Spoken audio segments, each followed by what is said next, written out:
Welcome to Burlap Teachers. Enjoy the video. You begin by confirming compatibility in gear. Make sure your iPhone supports CarPlay and run the latest iOS. Once done, unlock the phone. Plug an Apple-certified USB cable into the phone, then into the car's designated CarPlay USB port. This is often labeled with a smartphone icon. You need the car in park and the infotainment system powered on. When the iPhone prompts to allow CarPlay, tap Allow. This authorizes the connection and lets the infotainment discover your phone immediately. Once connected, select CarPlay on your vehicle's display. The system should list your iPhone. Tap it to start the session. On the phone, permit notifications and location access if asked, because maps and messages need those.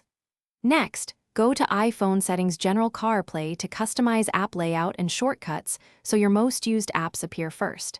If your car paired by Bluetooth earlier, make sure wired CarPlay is prioritized in the vehicle's infotainment settings so the USB link takes precedence.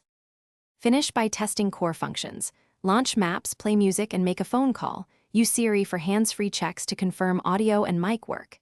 If CarPlay doesn't appear, unplug and replug the cable, restart your iPhone, and reboot the car's infotainment.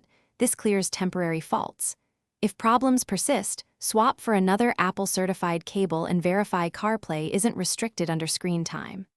One quick troubleshooting tip: if nothing works, update the car's infotainment firmware or visit the dealer. Many issues stem from outdated. Thanks for watching. Consider subscribing if this video helped you.